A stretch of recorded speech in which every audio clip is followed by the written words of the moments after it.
We're hearing that anti-Gaddafi fighters have made a breakthrough in their bid to capture the key port city of Sirte. Tony Birtley joins me now on the phone. Tony, the latest from Sirte.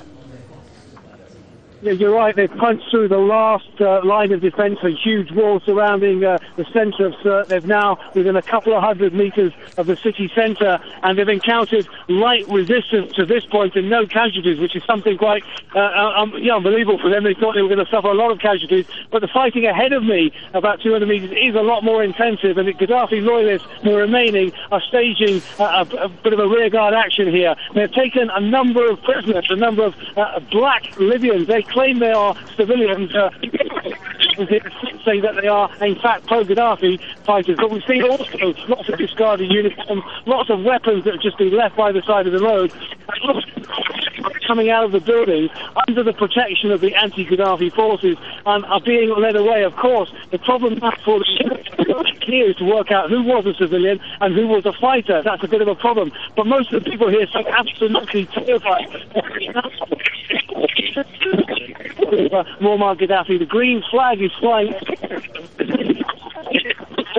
This is a heartland of his support, but that now is crumbling, I have to say, and his grasp on the heartland of Sirte is going by the minute. So at the moment, it's a three-pronged attack, south, west and east, and the fighters are holding up now until they can talk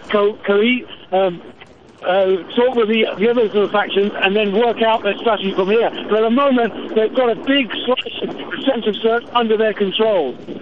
So, Tony, you're breaking up a little. From what I can hear, from what you're saying, it would seem that the fighters are saying they have pro-Gaddafi forces cornered in a small area of Sirte or a couple of areas in Sirte. There's several areas of Sirte where we know that the pro-Gaddafi forces are holed out. They are still well equipped, they are still well armed. The anti-Gaddafi fighters are moving in closer and closer. They just come to a bit of a halt at the moment while they link up with the other who are coming in from the west and from the east. But the hold that Gaddafi's forces now have on the centre of Sirte is slipping away by the minute, and I think that it looks very ominous for them. The problem is finding out who is a civilian and who is a Gaddafi fighter. So that's a problem at the moment. But they've sustained remarkably few casualties, which is quite something they didn't expect.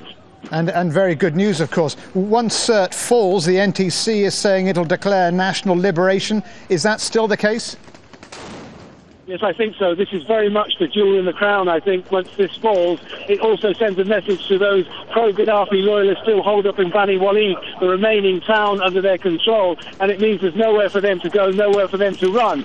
This is it. At the moment, I can almost see the sea from here, and that's about the only way out for the pro-Gaddafi forces. Bani Walid, I think, will follow pretty quickly after that. But I think as far as the fighters here are concerned, that with the fall of Sirte, it means that there is a new Libya beginning. All right, Tony, thank you very much. Tony reporting live from Sirte as Gaddafi forces seem to be cornered in 2 areas left in Sirte. The battle rages. We'll go back to Tony as we get more.